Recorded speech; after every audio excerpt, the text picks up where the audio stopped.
Saudara sebangsa dan setanah air, hari ini alhamdulillah saya sudah memenuhi tugas kewajiban saya sebagai warga negara dengan memenuhi undangan klarifikasi yang disampaikan oleh Polda Metro Jaya. Jadi saya memenuhi undangan tersebut tepat di jam 10 pagi dan selesai di jam 17.30 pagi, 17.30 sore.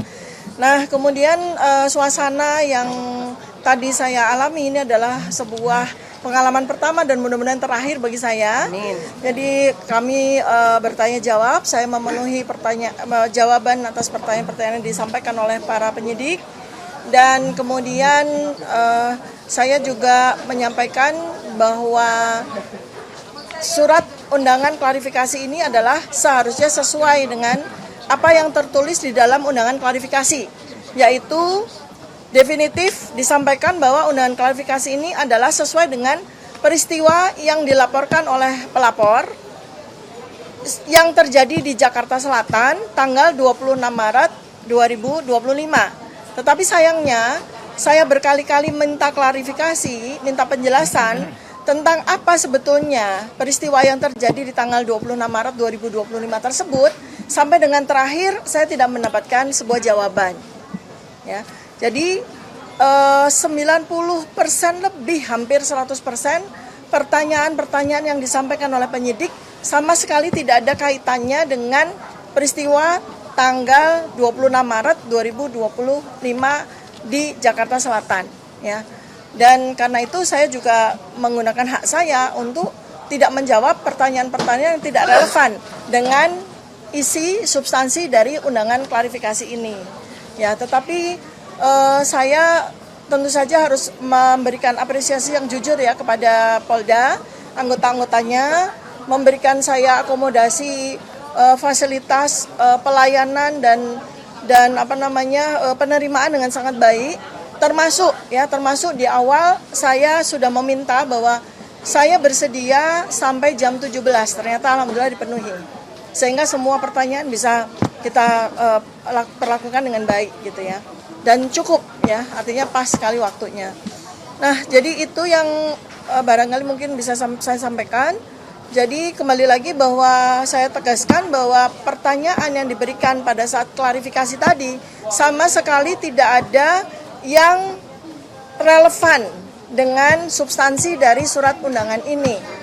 Tidak, sama sekali tidak menyentuh apa yang sebetulnya terjadi di tanggal 26 Maret 2025 ini, ya. Demikian yang bisa saya sampaikan. Mudah-mudahan bermanfaat bagi kita semuanya. Baik, selanjutnya tim kami, tim damping tadi dari tim advokasi anti kriminalisasi aktivis dan akademisi. Silakan Bu Nora untuk menyampaikan suasana pendampingan tadi seperti apa, silakan. Assalamualaikum warahmatullahi wabarakatuh. Bismillahirrahmanirrahim. Alhamdulillah tadi kami berdua ya mendampingi dengan Pak Samsir di dalam dari pukul siang tadi ya, setelah istirahat sampai dengan hari ini sore jam 5 sore. Pada prinsipnya sama seperti yang dikatakan bahwa pelayanan yang diberikan oleh kepolisian kepada kita itu cukup baik dan ramah ya. Terjadi komunikasi yang baik. Dalam pertanyaan-pertanyaan memang hak polisi untuk bertanya dan kewajiban kita menjawab juga sesuai dengan keinginan jawaban kita. Kita melokalisir jawaban kita hanya berdasarkan undangan ini. Tujuan Dr. Tifa dipanggil adalah hanya klarifikasi dan itu pun hanya dalam kaitan yang pada tanggal yang terjadi pada tanggal 26 Maret 2025 yang dilaporkan oleh Insinyur Haji Joko Widodo. Kebetulan saya tanyakan juga, sebetulnya Bapak Joko Widodo itu melaporkan tanggal berapa sih? Beliau mengatakan, pihak penyidik menyatakan tanggal 30 Maret 2025. 30 April 2025. Ya, 30 April 2025. Terhadap apa pelaporannya? Terhadap peristiwa. Ya, jadi terhadap peristiwa tanggal 26 Maret 2025. Terus kita tanyakan lagi, apakah terlapornya sudah ada? Ternyata pihak penyidik menyatakan belum ada. Sehingga dalam kaitan itulah maka diundanglah Bapak Roy Suryo, Ibu Dr. Tifa ya diundang dalam kaitan sebetulnya bagaimana akan mencari terlapornya kan, mudah-mudahan Dr. Tifa dan Ror Suryo tidak termasuk bagian dari yang terlapor karena memang pada peristiwa yang sesungguhnya dalam laporan itu Dr. Tifa dan Ror Suryo sebenarnya tidak ada dalam kaitan tanggal 26 Maret 2026 itu. Mungkin itu saja ya dalam ini ya. Alhamdulillah. Selanjutnya Bang Samsir. Ya, silakan. Assalamualaikum warahmatullahi wabarakatuh. Waalaikumsalam. Ya, hari ini atas undangan untuk saudari Dr. Tifa Zia Tiasuma ya. Yang di sini undangan itu pada hari Kamis hari ini tanggal 15 Mei 2025. Kita hadir di sini tepat tadi jam 10 ya. Selesai tadi jam 17.30. Itu 7 jam setengah. Total ada 18 lembar BAP yang dibuat dan juga jumlah 61 pertanyaan. Cukup banyak. Dalam arti yang di sini sudah disampaikan oleh Dr. Tifa maupun Ibu Nora tadi atas kejadian tanggal 26 yang nggak ada hubungannya dengan laporan yang dibuat oleh Saudara Insinyur Joko Widodo. Tapi memang di sini dalam undangan ini disebutkan ada pasal-pasal yang diduga gitu kan. Ada 5 pasal diduga, pasal 310, pasal 311, pencemaran nama baik dan fitnah. Kemudian ada pasal 32, 35, Undang-Undang ITE yang berhubungan dengan dokumen. Ada pasal 27A yang hubungannya dengan Undang-Undang ITE. Tapi ya di sini ya dari apa-apa yang disampaikan dan di pertanyaan tadi telah dijawab dengan kooperatif ya. Tadi juga disebutkan penyidik juga kooperatif. Di sini juga Dr. Tifa penyampaian dari penyidik juga sangat kooperatif, menjawab dengan lugas atas pertanyaan-pertanyaan yang telah diberikan tersebut. Saya pikir ini yang kita dapat sampaikan. Jadi dalam pendidikan, dalam klarifikasi undangan dari Polda Metro Jaya ini hari ini jam 17.30 kita telah selesai Berjalan dengan lancar. dan berjalan dengan lancar. Terima kasih. Assalamualaikum warahmatullahi wabarakatuh. Baik, sambil kami infokan nanti kalau ada pertanyaan, tapi sebelum ada pertanyaan kami infokan bahwa tim kami disebut dengan tim advokasi anti kriminalisasi akademisi dan aktivis. Dan ini ada tim kami di sebelah kanan saya ada Bang Medi Juniarto termasuk anggota tim, ada Bang Juju Purwantoro anggota tim. Di sebelah tadi ada Pak Gunawan Parikesit dan yang lainnya begitu. Baik, sebelum masuk ke sana nanti ada tanggapan. Kira-kira ada pertanyaan? Tidak? Ya silakan. Untuk Dr. Tifa mungkin Silakan. tadi mungkin boleh ditegaskan lagi berapa banyak pertanyaan yang ditanyakan. Tidak ada pertanyaannya, kebanyakan tidak ada kaitannya dengan peristiwa 26 Hampir semuanya, berapa pasal? Tidak ada kaitannya dengan 26 Maret. Mungkin ya selain jati diri, pertanyaan lain itu nggak ada hubungan. Iya. Ya, jadi total pertanyaan tadi ada 61 butir ya. Jadi pada tahap awal yang ditanya tentu saja data pribadi dan sebagainya. Tetapi setelah masuk kepada pertanyaan yang saya kira itu ada kaitannya dengan peristiwa yang disebutkan di dalam surat ini, ternyata dari nomor kesekian sampai terakhir itu sama sekali tidak ada kaitannya dengan peristiwa yang terjadi di tanggal 26 Maret 2025. Jadi pertanyaan-pertanyaan itu lari semua dari tanggal tersebut. Ya, pertanyaannya sama sekali tidak relevan dengan tanggal 26 Maret. Saya sendiri tidak tahu gitu ya. Karena di tanggal 26 Maret 2025 saya kerja seperti biasa begitu kan. Sama sekali tidak ada peristiwa yang saya hadiri dan sebagainya gitu. Tetapi memang pertanyaannya sama sekali tidak ada, sedikit pun tidak ada kaitannya dengan tanggal 26 Maret 2025. Itu. Saya sama sekali tidak tahu apa peristiwa yang terjadi di Jakarta Selatan tanggal 26 Maret 2025 sehingga peristiwa itu begitu besarnya sehingga dilaporkan oleh Saudara Insinyur Haji Joko Widodo. Sama sekali saya tidak memahami. Gitu. Ya.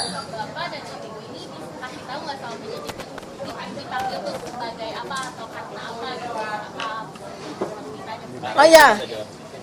Baik, ya saya bertanya tentu saja ya atas 3 pertanyaan penting karena itu 3 pertanyaan itu ada di surat undangan ini ya. Satu, tentang saya sebagai apa gitu ya, karena di sini kan sudah ada jelas penyidik adalah Polda Metro Jaya, kemudian pelapor adalah Insinyur Haji Joko Widodo. Tentu saja mestinya di surat ini juga tertulis terlapor. Saya tanya apakah saya sebagai terlapor? Tidak, saya diundang sebagai saksi. Nah, kalau saya sebagai saksi, peristiwa yang tertulis di surat ini jelas, peristiwa di Jakarta Selatan 26 Maret 2025 di mana saya sama sekali tidak tahu peristiwa itu. Saya tidak hadir pada peristiwa apapun itu, sehingga semestinya saya tidak layak menjadi saksi kan? Seperti itu ya, tetapi ya saya tetap melayani dengan baik ya semua pertanyaan-pertanyaan tersebut. Ya, saya sudah berkali-kali dalam 7,5 jam itu bertanya, ya peristiwa apa yang terjadi di Jakarta Selatan 26 Maret 2025 tidak dijawab juga. Sama sekali tidak dijawab. Kemudian saya juga bertanya berkali-kali siapa terlapor, juga tidak dijawab. Ya, ya semacam itulah ya gitu.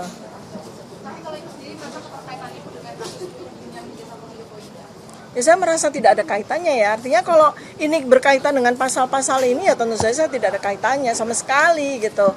Karena kalau sudah menyangkut pasal-pasal seperti ini harusnya ada sebuah barang kan, semacam bukti yang kita klarifikasi kan terhadap barang itu gitu. Tapi ini sama sekali nggak ada. Bahkan peristiwanya saja apa saja tidak dijawab, apalagi bukti apa. Sehingga mestinya saya sebagai dokter kan harus ada barangnya gitu kan, harus ada sesuatu physically yang saya lihat dan kita sama-sama berdiskusi tentang itu, tapi peristiwanya saja tidak ada apalagi barangnya gitu ya. Demikian. Jadi assalamualaikum warahmatullahi wabarakatuh. Waalaikumsalam. Salam sejahtera untuk kita semuanya. Di kesempatan sore hari ini, ya sore ini jam berapa? Jam 3 ya. Saya secara pribadi dan kami secara keseluruhan itu mengaturkan terima kasih yang sebesar-besarnya khususnya kepada Bapak Kapolri ya, Pak Sigit ya, Kapolda Metro Jaya Pak Karyoto dan semua penyidiknya yang telah menjalankan tugas secara sangat profesional. Kenapa sangat profesional? Ya, karena saya tadi memang melakukan apa yang menjadi hak saya untuk menjawab pertanyaan-pertanyaan dalam undangan klarifikasi dan alhamdulillah penyidiknya, saya nggak perlu sebut namanya ya, itu adalah juga melakukan sesuai dengan apa yang saya katakan. Jadi saya menjawab dengan detail semua apa yang ditanyakan sepanjang itu berhubungan dengan surat undangan yang diberikan kepada saya. Ya, jadi artinya itulah makanya saya juga berharap ya agar polisi itu bisa presisi ya, jadi bisa profesional untuk melakukan tugas seperti ini. Jadi artinya kalau yang memang itu yang ada dalam surat undangan, ya itu yang kemudian ditanyakan, ya tidak menanyakan yang lain atau bahkan melebar ke hal yang lain. Jadi alhamdulillah ya saya tadi sudah menjawab dengan detail sampai sekitar 26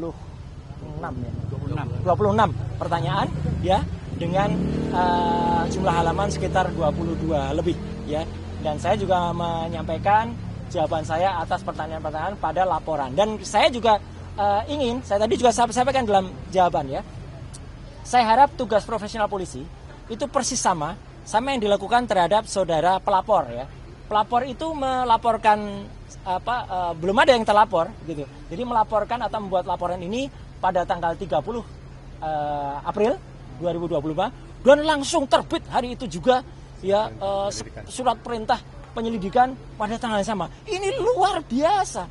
Ya, kalau ini dilakukan untuk semua masyarakat tentu akan sangat senang karena laporan bisa cepat dan kemudian tegas, presisi langsung. Hari itu juga lapor ke SPKT, hari itu juga langsung buat BAP, hari itu juga kemudian terbit surat perintah penyelidikan dan bahkan undangan.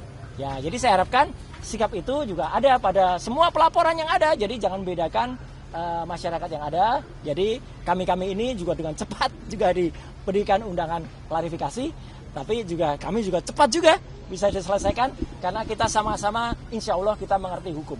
Ya, kalau kita mengerti hukum ya begini. Jadi artinya apa yang ditanyakan, apa yang dijawab, saya tidak perlu menjawab apa yang tidak ditanyakan, apa yang tidak ada dalam surat. Itu aja saya kira. Konfirmasi Mas, ya. Pelapor di tanggal 30 itu siapa? Pelapor di tanggal 30 itu yang saya baca tadi itulah Insinyur tulisannya gitu ya. Ya, Insinyur Haji Joko Widodo. Nah, Tadi yang digali oleh penyidik di dalam apa saja yang terkait dengan pelaporan itu artinya apa? Ya, 22 pelaporan itu banyak soal bagaimana dulu hidup saya, kisah saya.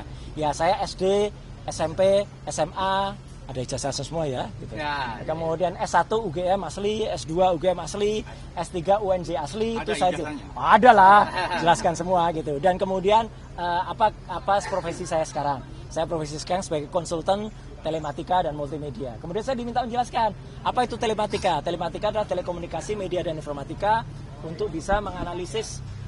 Jadi saya saintis ya, menganalisis secara independen segala hal yang berbau dengan suara, foto, video dan lain sebagainya. Bahkan saya juga diminta tadi menjelaskan perjalanan hidup saya. Ya saya jelaskan dulu saya sempat menjadi dosen. Sekitar 8 tahun di UGM ya, kemudian 10 tahun saya dosen di ISI, Institut Seni Indonesia, kemudian saya sempat menjadi anggota KPI ya, Komisi Penyiaran Indonesia Daerah Istimewa Yogyakarta. Saya sempat juga masuk sebagai anggota DPR Komisi 1, komisi yang menangani undang-undang ITE, undang-undang keterbukaan informasi publik dan lain sebagainya. Dan kemudian saya sempat membantu Presiden SBY menjadi Menteri Pemuda dan Olahraga di tahun 2013, tahun 2013, 2014, dan saya kembali menjadi anggota DPR lagi sampai dengan tahun 2019. Dan sekarang saya sebagai konsultan independen. Jadi selaku konsultan independen, saya independen. Ya, saya berhak melakukan apa yang menjadi tugas saya dan kemudian saya berhak menyampaikannya kepada masyarakat sepanjang dengan ilmu pengetahuan dan menjadi keterbukaan informasi publik. Itu aja yang ditanyakan tentang itu. Kemudian tentang ada beberapa hal yang lain yang ditanyakan, apakah soal video begini, saya hanya jawab singkat saja. Apakah itu ada pada surat laporan tertanggal 26 Maret 2025. Ketika ditanyakan tidak terkait dengan itu, ya sudah. Jangan tanya saya yang tidak ada kaitannya dengan itu. Ya, jadi kalau sama tidak ada itu, jadi lokus dan tempusnya tidak sama dengan apa yang ada pada surat undangan, ya sudah, itu tidak perlu dijawab. Ibaratnya kalau kita mengerjakan ujian, ya teman-teman semua, ya masyarakat, kita diminta untuk belajar tentang fisika. Ternyata nanti pertanyaannya soal kimia, ya jangan dijawab. Wong kita tugasnya adalah menjawab soal fisika. Jadi itu sama cerdasnya. Alhamdulillah tadi penyidik juga cerdas. Siapa? Jadi kalau Bapak tidak menjawab, saya tidak menolak jawaban. Tapi saya keberatan untuk jawab, ya sudah. Artinya clear semuanya. Kemudian itu ada poin-poin sehingga saya juga tidak menyiksa teman-teman untuk harus menunggu sampai tengah malam. Ya, saya juga tidak menyiksa penyidik dan pembuat laporan saya harapkan juga tidak menyiksa masyarakat. Ya gitu, dengan membuat laporan-laporan yang tidak ada gunanya atau tidak ada manfaatnya ya bagi seluruh masyarakat. Saya kira itu. Video yang tadi dipertanyakan video apa sih? Video yang tadi dipertanyakan ya karena saya nggak lihat lagi karena saya dipertanyakan nggak ada hubungannya dengan itu ya nggak perlu saya jawabkan. Okay. Itu. Ada pertanyaan lain mungkin yang substansi yang terkait dengan materi? Nggak ada karena video itu. Karena yang terkait dengan surat laporan itu ini harus jelas ya teman-teman. Jadi ini clear banget ya. Ini clear banget. Jadi LP itu ada pelapornya, tapi lucunya nggak ada terlapor. Sekali lagi ya. Tidak ada nama terlapor.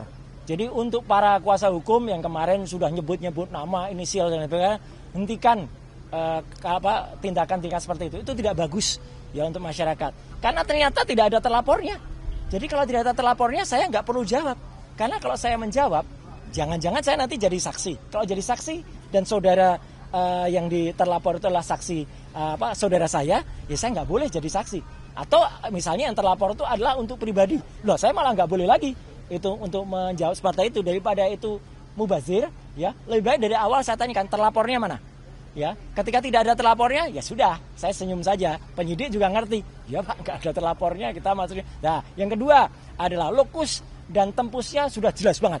Ya, terjadi di Jakarta Selatan nggak ada Rabunya, tapi tanggal 26 Maret 2025. Udah. Sepanjang tidak ada pertanyaan soal itu, ya nggak perlu kita jawab, ya karena itu pertanyaannya menyangkut soal itu. Kemudian yang paling penting lagi, saya juga mempertanyakan, ini kan ada pasal, ya di samping pasal 311, 310, 27 ayat A, ada juga pasal yang mau dimasukkan ke dalamnya, ya pasal yang diselundupkan, saya nggak tahu menyelundupkan siapa, ya gitu. Itu pasal 32 dan 35 Undang-Undang ITE.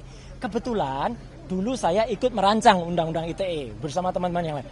Pasal itu tujuannya, sekali lagi saya ulangi, adalah untuk transaksi elektronik. Supaya Indonesia itu diselamatkan dari perdagangan internasional dan kita bisa ikut. Bukan pasal untuk mempidanakan orang. Jahat sekali kalau ada orang menggunakan pasal itu untuk mempidanakan seseorang. Kayak dulu kasus Mbak Prita Mulyansari. Jahat sekali.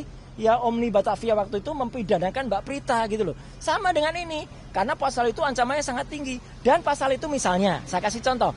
Ada orang ya mentransfer 1 juta. Kemudian dalam bukti transfernya saya ubah jadi 10 juta. Itu saya bisa kena pasal itu di pasal 32. Ada orang memposting sebuah dokumen elektronik namanya ijazah misalnya. Dia katakan itu asli gitu. Padahal ternyata orang yang punya ijazah mengatakan saya nggak pernah mengeluarkan ijazah itu loh. Lah berarti yang memposting ijazah itu salah seorang kader dari partai itu kena pasal itu harusnya. Justru itu ya kalau yang smart begitu. Jadi saya tadi tanya dokumen elektroniknya mana? Belum ada Pak dokumen elektroniknya. Ya sudah. Kalau belum ada dokumen elektroniknya ya nggak usah diterima. Jadi saya tadi tidak minta berhenti. Tapi memang selesai pemeriksaannya. Selesai karena tidak ada lagi yang bisa ditanyakan. Ya, karena jawaban saya smart, sharp pada pertanyaan-pertanyaan yang harusnya ditanyakan. Dan penyidik sekali lagi, anak buah Pak Kapolda dan juga anak buahnya Pak Kapolri menjalani tugas dengan baik. Dia juga nggak ngeyel. Ya, dia katakan, oh iya Pak, baik Pak. Kalau profesional dan malah kita kasih kuliah tadi panjang, kira ngobrol di dalam bagus sekali dan juga bagus. Jam 12 tadi saya beri waktu untuk sholat zuhur, makan, sholat, kemudian juga hari ini begitu sudah selesai, ya selesai udah di print clear, semua sudah saya teken, tanda tangan, ya. Dan saya berharap hal yang sama terjadi pada teman-teman yang mungkin ikut diundang, ya.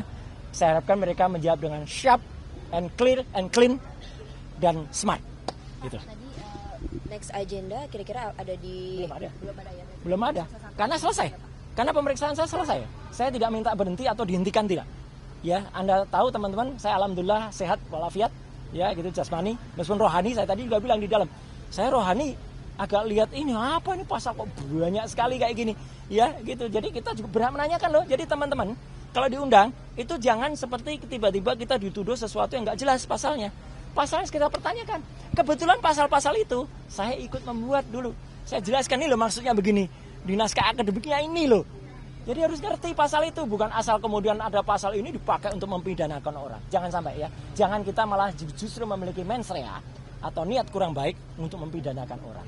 Hati-hati. Mas Roy, siapa lagi yang diperiksa? Masih ada Dokter Tifa di dalam. Dan moga-moga Dokter Tifa juga sama. Moga-moga bisa smart dan clear dan menjawab. Tapi ya kita berdoa saja. Dan moga-moga kalau ada teman-teman yang lain ya, saya berharap tidak banyak lagi yang harus buat apa ya dipanggil atau bahkan dibikin susah dengan ada laporan yang nggak jelas. Ya. Ini laporannya nggak jelas ini. Laporan kok nggak ada yang terlapor. Sekali lagi loh ya, bohong kalau dikatakan sudah ada terlapornya. Nggak ada. Dalam klarifikasi itu belum ada terlapornya. Ya, itu ya. Rekan-rekan, kami izin menyampaikan update tentang penanganan perkara dugaan tindak pidana pencemaran nama baik dan atau fitnah dan atau manipulasi penciptaan, perubahan, pengerusakan informasi elektronik yang dianggap seolah-olah data yang otentik dan atau mengubah, mengurangi, melakukan transmisi, merusak, memindahkan, menyembunyikan suatu informasi elektronik milik orang lain. Ini bunyi pasal ya. Dan atau pencemaran nama baik dalam bentuk informasi elektronik sebagaimana diatur di pasal 310 KUHP dan atau pasal 311 KUHP dan atau pasal 35 Yunto 51 ayat 1 Undang-Undang nomor 11 2008 tentang ITE yang sudah dirubah akhirnya menjadi Undang-Undang nomor 1 2024 yang itu merupakan perubahan kedua ya. Jadi perlu kami sampaikan rekan-rekan bahwa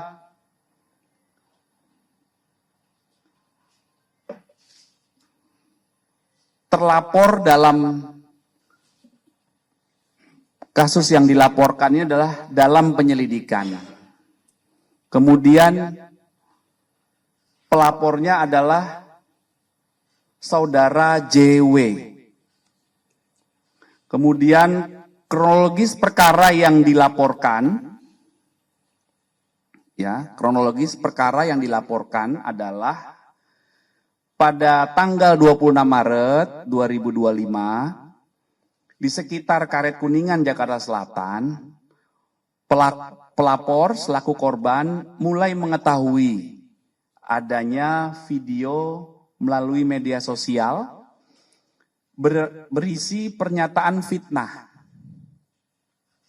dan pencemaran nama baik dengan pernyataan ijazah palsu S1 dari sebuah universitas milik pelapor atau korban, yang selanjutnya pelapor meminta kepada ADC atau ajudannya dan kuasa hukum untuk mengumpulkan bukti-bukti dari berbagai media sosial dan mengingatkan kepada pihak yang membuat pernyataan dan konten berisi fitnah dan pencemaran nama baik tersebut sebagaimana yang dinyatakan diantaranya oleh yang pertama RHS, yang kedua RSN, ya, yang ketiga TT, yang keempat ES, dan yang kelima KTR. Atas kejadian tersebut, korban merasa dirugikan hingga pada tanggal 30 April mendatangi SPKT Polda Metro Jaya untuk dilakukan proses hukum.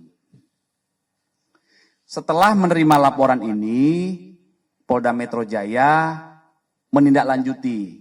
Dalam hal ini, tim penyelidik dari Subdit Kamnek Ditreskrim Polda Metro Jaya. Tahap awal yang dilakukan pengambilan keterangan dalam rangka klarifikasi dalam tahap pendalaman, yaitu proses penyelidikan, pelapor sudah diambil keterangan. Sampai dengan hari ini setidaknya ada 24 saksi yang telah diambil keterangan dalam tahap pendalaman di proses penyelidikan. Ya, jadi setiap kami menerima laporan polisi, tahap awal yang dilakukan adalah penyelidikan. Penyelidikan adalah proses pendalaman yang dilakukan oleh penyelidik untuk mengetahui atau mencari fakta apakah peristiwa yang dilaporkan itu ada dugaan tindak pidana atau tidak. Apa peristiwa yang dilaporkan? Tadi yang sudah kami jelaskan. Ya, jadi makanya waktu itu rekan-rekan pernah bertanya, apakah benar A, B, C, D itu terlapor? Terlapornya dari laporan yang kami terima dalam penyelidikan. Tapi dalam peristiwa itu muncul beberapa nama yang dijelaskan oleh pelapor selaku korban, dan peristiwa inilah yang dilakukan proses pendalaman saat ini. Itu rekan-rekannya ya. Jadi rekan-rekan bisa memahami. Kemudian saat membuat laporan hingga saat ini ada beberapa barang bukti yang sudah diterima oleh penyelidik, antara lain ada satu buah flash disk berisikan 24 link video YouTube dan konten pada media sosial X, ya. Kemudian ada beberapa dokumen fotokopi ijazah. Kemudian ada printout legalisir dan juga ada fotokopi cover dari skripsi dan lembar pengesahan. Nah, ini masih terus dilakukan pendalaman. Kemudian update hari ini menjawab pertanyaan beberapa media 2 hari terakhir ya. Kemarin hari Rabu kami tegaskan bahwa terjadwal ada 4 saksi yang terjadwal oleh tim penyelidik untuk diambil keterangannya. Yang pertama saudara AS itu tidak hadir.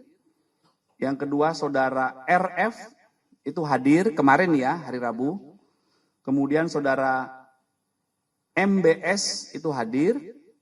Kemudian saudara KTR. Ini laki-laki atau perempuan ya? KTR ini.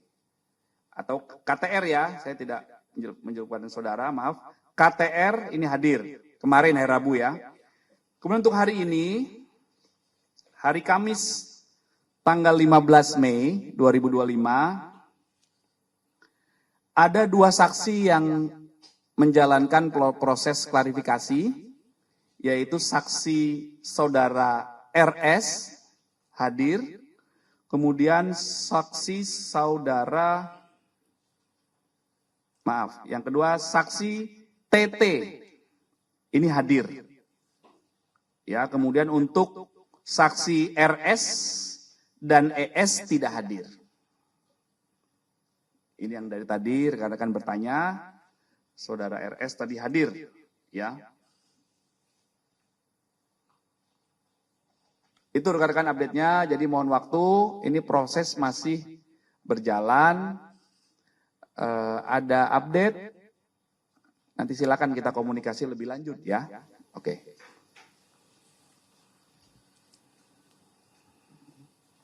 Ada pertanyaan? Iya. Berarti pihak kepolisian sudah mengantongi ijazah milik pelapor JW dan pengasaan skripsi milik pelapor. Fotokopi. Tadi saya jelaskan fotokopi. Fotokopi ya. Oke. Ini masih tahap penyelidikan. Kemarin Pak Abraham Samad menyebutkan jika dirinya belum mendapatkan panggilan pihak kepolisian dan juga dia merasa heran karena dihubungkan dengan kasus ijazah tudingan ijazah Jokowi ini. Dari kepolisian apakah memang benar memanggil Pak Abraham Samad juga atau tidak Pak? Penegasannya juga.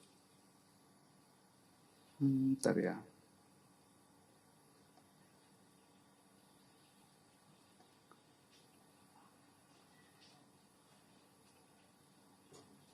Sudah. Informasi dari penyelidik undangan sudah dikirimkan.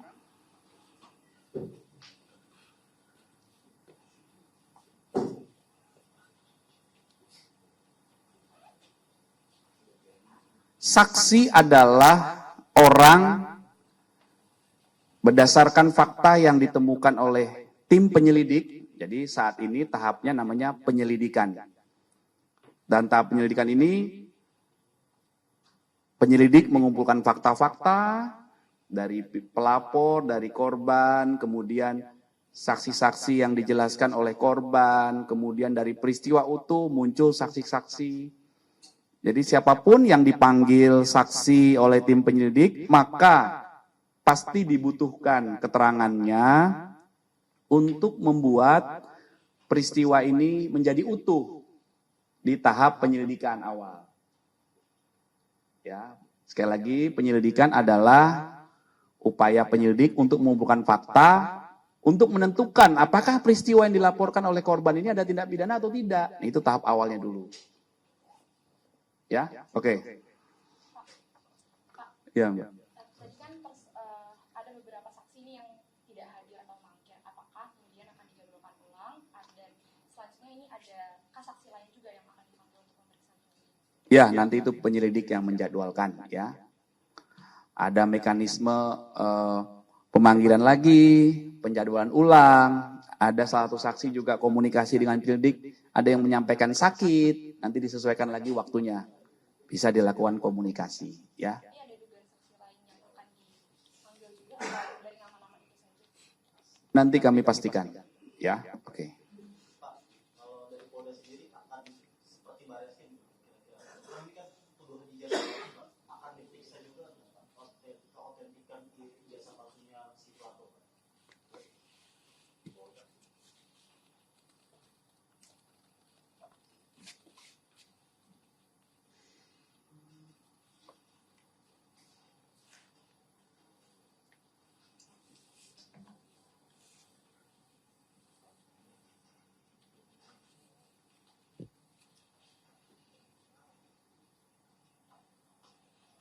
berdasarkan laporan yang disampaikan oleh pelapor ataupun korban, maka yang menjadi objek perkara penanganan kasus ini adalah pernyataan yang mengandung fitnah dan pencemaran nama baik melalui media sosial atas tuduhan ijazah palsu S1 milik pelapor,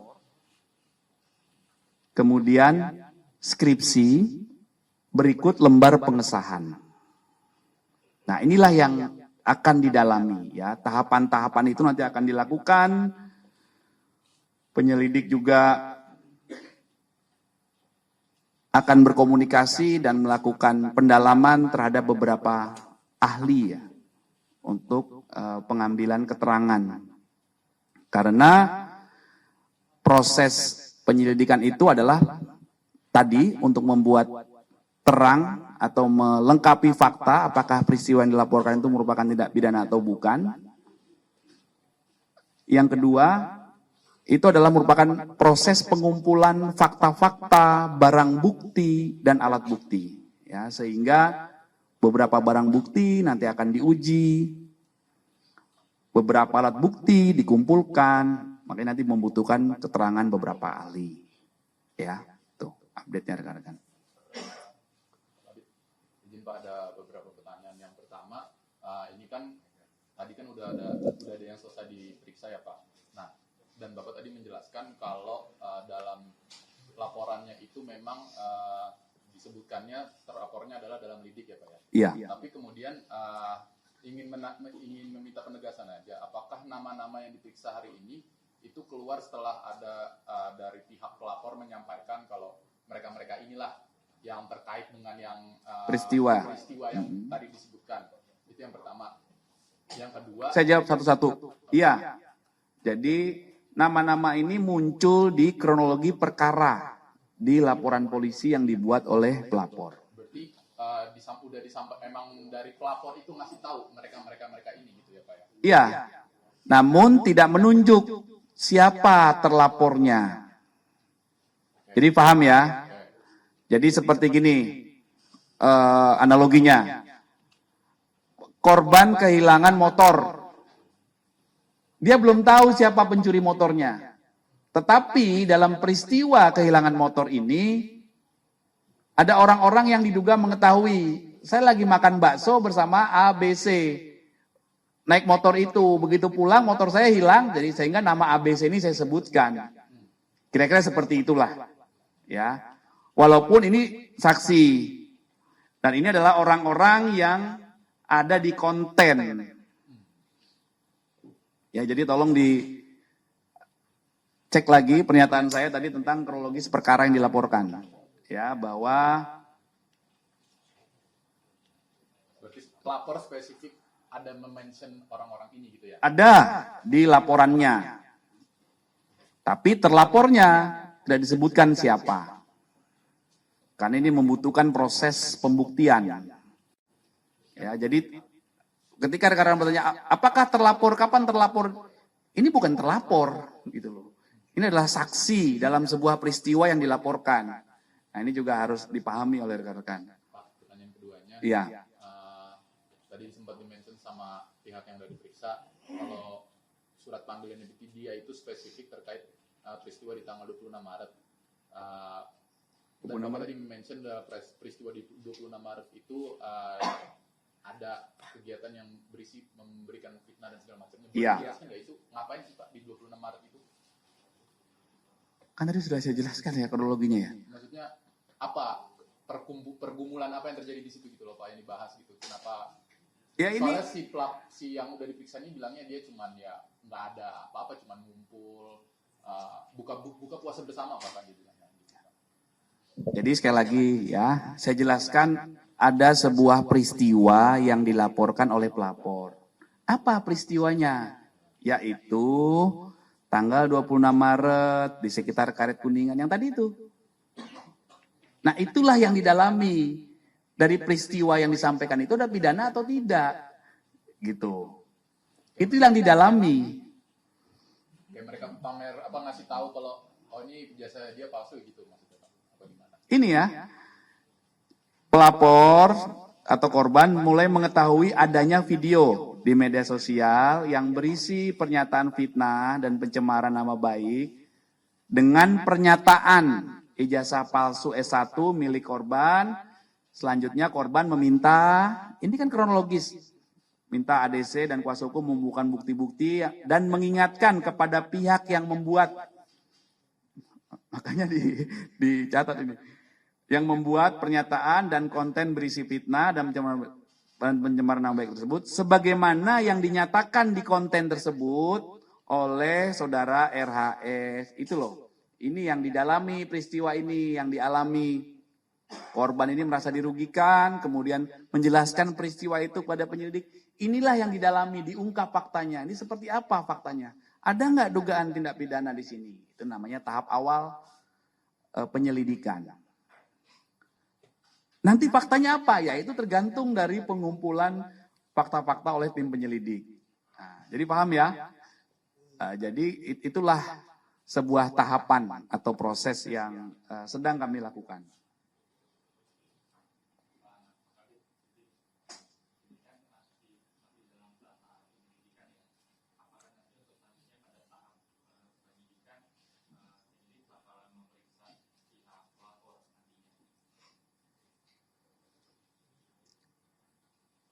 Sudah pasti ya. Jadi tahapan penyelidikan itu diperiksa, klarifikasi, nanti fakta-fakta dikumpulkan, kemudian dilakukan gelar perkara, ditentukan hasil gelar perkara berdasarkan alat bukti dan barang bukti yang dikumpulkan, ada nggak dugaan tindak pidana?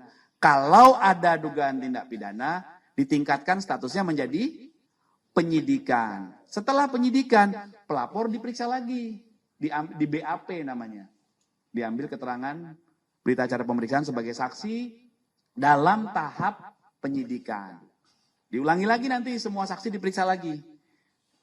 Inilah hukum acara yang diatur di hukum acara pidana dalam tahap penyidikan. Jadi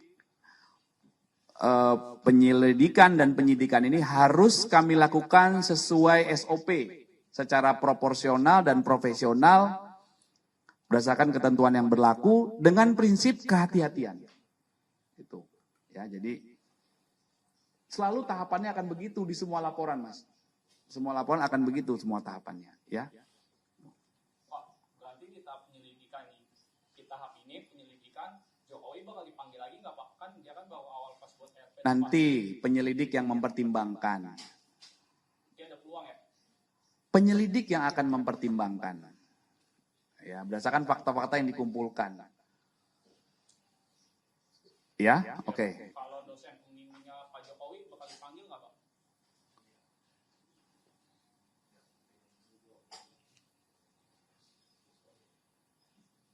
Dosen pembimbingnya. Iya, Pak. Kan kemarin sempat upload. Nanti kami cek, ya. Kami cek ke penyelidik ya.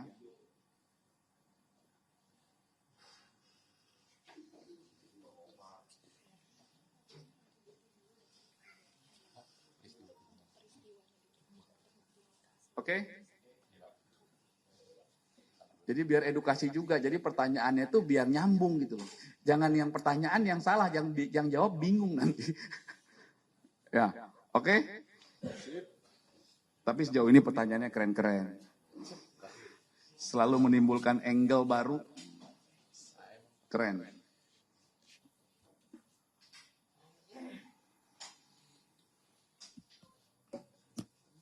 Iya. Oke? Boleh nanti kalau ada yang kurang jelas, boleh ditanyakan.